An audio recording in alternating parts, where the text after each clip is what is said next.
Hey, it's Jabbo. Welcome to BrickTsar, your home for vintage Lego.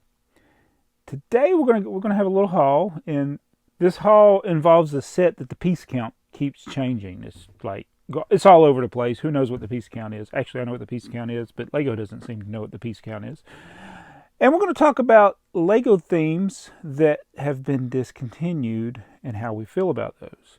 So that's pretty much all I'm going to talk about in this video, is this haul and that. So we're going to be answering a question from Franco RA as we get into that. So I'm wearing the, what is this, the Transfinite Cardinals Aleph Null.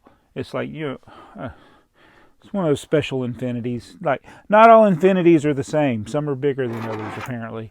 But this is like the cardinal numbers. And since we're talking about, this is a Vsauce shirt, by the way, Curiosity Box. This is where I got, I am subscribed. I buy the Curiosity Box, so it's not a sponsored thing or anything. So I got this huge package that was come smashed, or either Charlie smashed it when he sat on it. It's just got this little smash mark there, but every time there's a new box, Charlie's just waiting for you to open it so he can get in it, but he's not down here right now. I'm going to open this up and see what we got from Lego.com. And so when I ordered this set, and we were filming the A Fool podcast with Mardi Gras Man 2-3 and also Brick Train, so it'll be on Brick Train's channel. I was talking about this, and it's a set that I bought with the intention of complaining. I'm not being serious. I mean, I did want to ask, I did want to call customer service and ask what is up with this set. So first let's, I got some other things in here. All right, we got the Year of the Fox, so that came free with the purchase of that set. And we got the Flower Poly Bag, set 30411. Those were both free with purchase. Thank you, Lego. Good gift with purchase. I like gifts with purchase when you can get multiples of them, especially. And I did redeem my points, so there was some patent anniversary, I think it was the anniversary of the patent, so they put on sale the prints that there were limited number that nobody's redeeming their points for because it's ridiculous amount. So they lowered a lot of them to like 150 points. And this is the print that I got. Now, this is the thing I don't like about the VIP, and I will complain about this until it changes. It probably will never change, so I'll always complain about it, even though I will redeem my points. So I redeemed my points to get this. It's got fingerprints all over it. These are not my fingerprints because I have not touched it yet. But the thing is, sometimes with these gift with purchases, they treat the VIP as a gift with purchase, and if you have to enter a code to get something, you can only get one. So if I had wanted any of the other prints, I would have had to place multiple orders and get this. So I only got this one print, which has stains on it. But I got this one because I like vintage Lego. So I got the says this is the yellow spread from the Lego System Brochure 1958. So I want to thank you, Lego, for sending me one brand new out of the box that is all scuffed up with fingerprints on it. There's no better way to say, hey, we're going to put these on sale because nobody wants them than to smear them up. Yeah. Why do you always give me something to complain about? And I continue to go back. One day I won't. All right, so this is what we got. You've probably seen it on my channel before. Get this box out of the way. So this is the personalized Mosaic Portrait Maker. So this used to be something that was exclusive at only select Lego stores. In fact, I had to go to New York to get one of these. TheyMightBeBricks and I went in almost a year ago to the day. I got to go back and look. Of me filming this, by the time you watch it, it'd be more than a year ago. But yeah, we went in February 2020, before the pandemic. We went and got this at the Flatiron Building. Now, the process at the Flatiron Building is they take your picture in the little booth, and then you got to pick from whatever one's the best one, and you can lighten and darken it or whatever and try to touch it up, and then they print out a paper with it that comes out of the machine, and then this box comes out of the machine. They make it like it's putting everything in there, but every box is exactly the same, and you just get the sheet. So the difference with this is you don't get the sheet. You have to actually go on the internet, and these are the boxes that are in there. You know, for some reason I thought there were 4 different colors, but there's 5. So we got black, I guess, is it black, white, yellow, light gray, light bluish gray, and dark bluish gray, and a brick separator. So that's why the piece count, so I'm assuming that in each of those boxes then there's 900 pieces. So 9 times 5, oh, we're doing maths again. 9 times 500 is 4,500. And then there's 2 other pieces, the brick separator and this big gray base plate. So that gives you 4,502. But if you go to the Lego website, it says 4,702. Well, right before I filmed this, I went back and checked. But when I ordered this, it said 6,002. So initially my plan was to say, hey, Lego, on the website it says this box has 6,000 pieces. I guess the next thing I would need to do is open up these boxes and actually see how many pieces. Because maybe there are more than 900 pieces in here. I'm actually going to have to do that. I don't really want to count these. Let's look. This is the light bluish gray. Let's see what the bags look like inside here. I've never actually opened one of these up because we haven't built the other one. Oh, it's this. It's a bag inside a box. So I don't know exactly if that's going to be 900 or it's going to be something different. I wonder who this kid is. I don't know. And see, look at the yellow one here. So no longer in mint condition. And this has, yeah, the yellow in a bag there. So I'm assuming it's 900. Probably might be slightly more than 900. So then I got to go onto the website and scan my face to make one, or somebody else's face. So we do have the ones that we printed. I actually couldn't find them. Oh, they're right there. I don't know why I couldn't find them. I can show you that.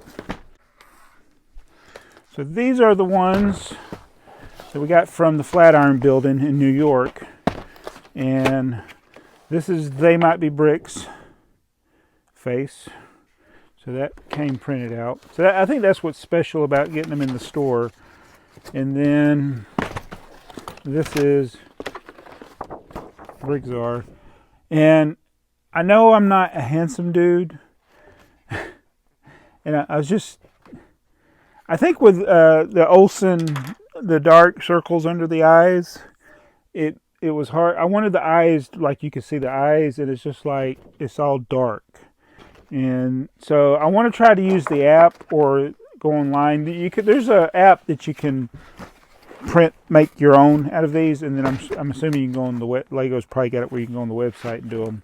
I haven't really looked into that, but I want to try to get a better picture of myself. And the disadvantage of going and getting these done at the store was that they only took so many pictures, and then you had to choose from one. And it was like, well, if you didn't like any of them, you weren't going to get a good picture. So I think you can get your own picture better. Just have a light background, and then scan your face or something. But yeah, that's what I got. That I'm going to find out from Lego. I may call anyway, even though they've tried to correct it on the website. But yes, it's 6,002 when I ordered it. And then now it says 4,702. Maybe different after that. Still mad about my print. Come on, Lego. I guess the back doesn't matter. If I put this in a frame, it's just this scuffy part down here. But yeah, I don't understand it. I don't know why they don't put it inside something and then put it in the box. So let's get to this question, and I'm going to go in a little more detail than what the question is even asking. This is from Franco R.A., longtime viewer. And I'll ask the whole question. Sometimes I interrupt the questions as I'm asking them. I'm going to go ahead and ask the whole thing. He says, #BAT, that's BrickTsar, answer thingy. That's how I find your questions. I interrupted it. I said I wasn't going to interrupt it. All right, read the whole thing. Hashtag bet. How did you first react to Bionicle when it first came out? Judging by the fact that it was so different from anything else that LEGO had released before. Would you have believed back then that it would have the success it had? A 10-year run? Love your content and the focus on vintage sets and curiosities. Greetings from Argentina. So, again, I'm not hating on the Bionicle fans, okay? I'm gonna give you my honest reaction when I saw the promotions, advertising, the marketing for Bionicle. I was like, "What is this? And why? And this won't work." That's what I thought. Okay, and then Lego. I've been getting Lego Mania magazine since it was Brickkicks. Okay, so I've been getting it a long time. No, a long time. Long time. And they started putting the comic books with the magazines. That's pretty cool. And you know what I thought when I got those? There goes Charlie. No, that's not what I thought. I thought, couldn't it be something better? So I got all these free comic books for Bionicle with the Mania magazines. So, and I didn't read any of them. So that's on me. I didn't read them. So, yeah, I was the typical. What's the word for sticking your nose up in the air? Do you mean she puts on airs? I guess so. There's a word for it.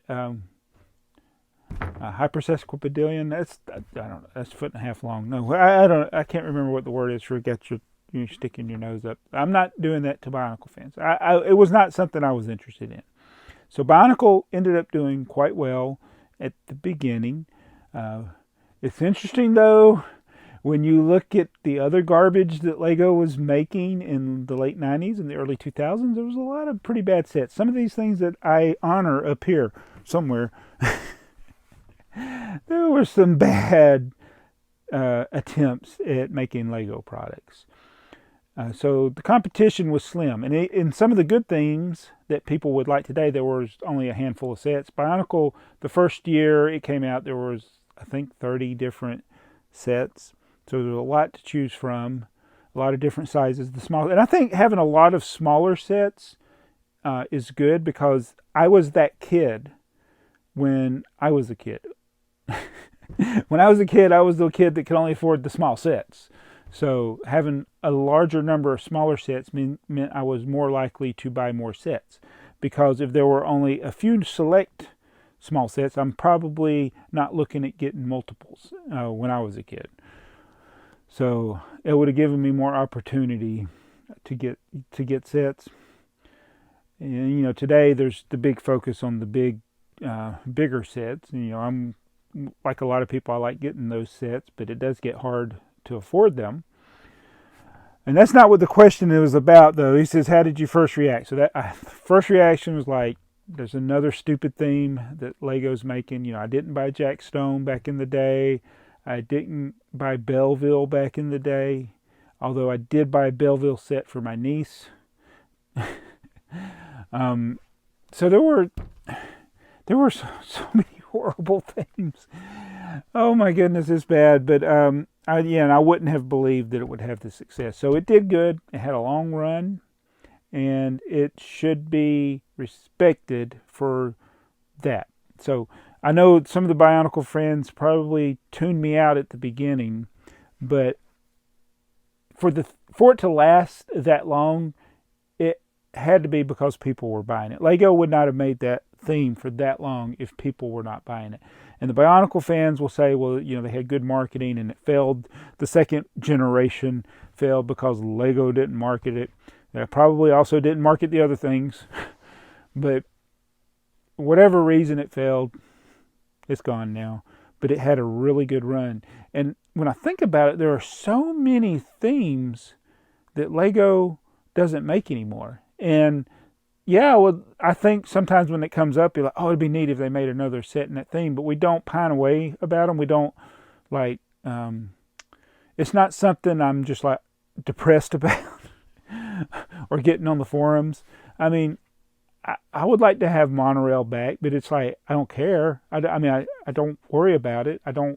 I just like to throw that out there when I know people will have a reaction to it. I would love 9-volt to come back.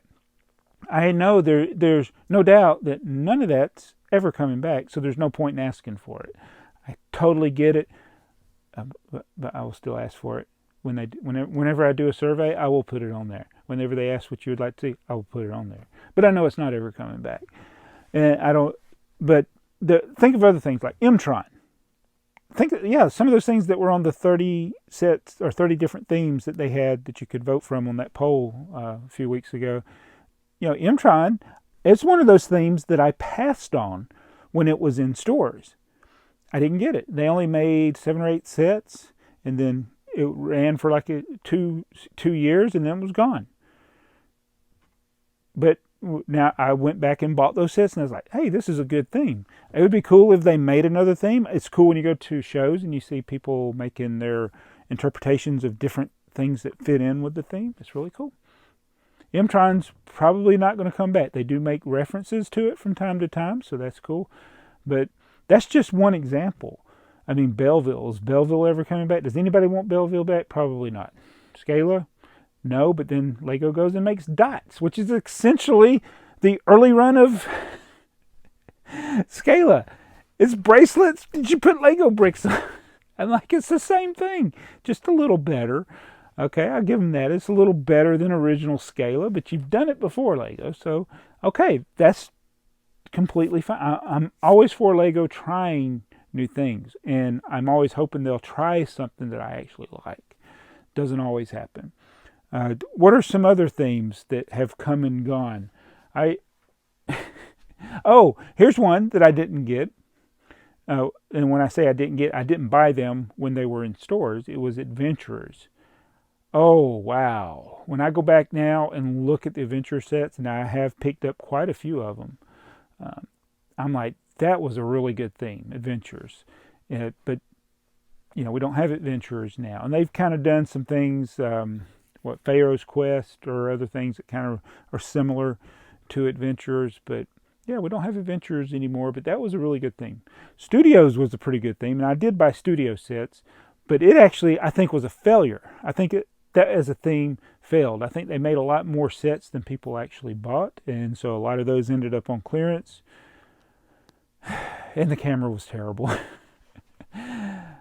Why is it anytime Lego gets something that involves technology, it just does so bad, except for Mindstorms. And they have to keep updating Mindstorms to keep it working. Oh, Mindstorms works because of great ball contraptions and robot contests that the kids do. That's why Mindstorms does so well. But, things like Hidden Side, even though there may be a huge group of people that like it, it overall fails because of the app, I think. And so things like Video that's coming, I have no interest in it. No interest. I know some people talk about the minifigures, and I'm like, really? Are you really interested in the minifigures? Well, maybe they're weird. Wait a minute, maybe I should be interested in them if they're weird, because I collect weird stuff. So, yeah, Lego makes a lot of themes that I may see them on the shelf at the time that they come out, and I may not be interested in them. And then later, I go back and I am interested. Bionicle was not that. I was not interested in it when it was on shelves. I'm not interested in it now. I have a good number of Bionicle sets, and I do want to try to build them. But every time I look in that Bionicle box, I'm like, what does this go to? I don't understand it.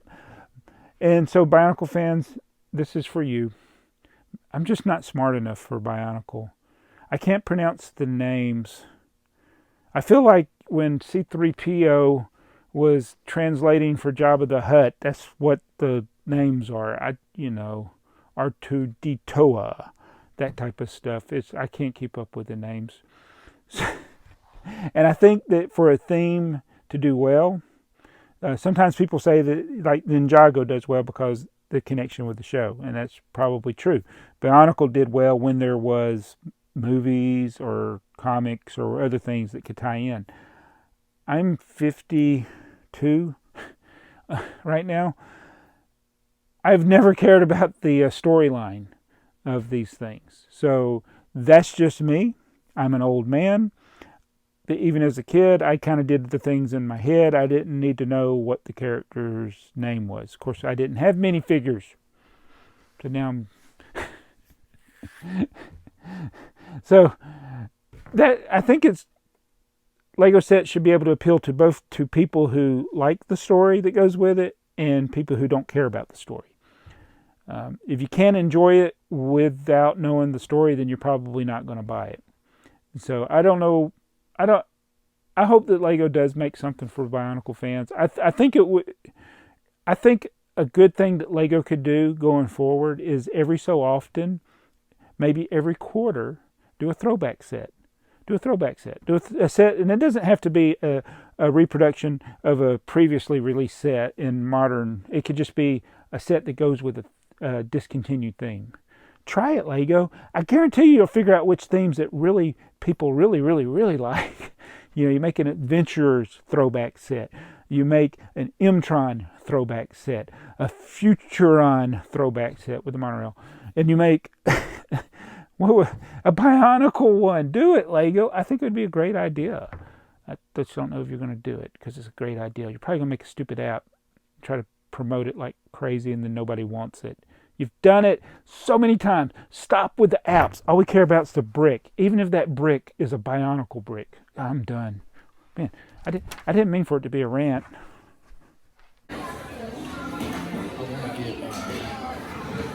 Hey, it's Jabbo. Welcome to BrickTsar, your home for vintage Lego. We're going to talk about Lego themes that have been... Oh, it's been a rough day.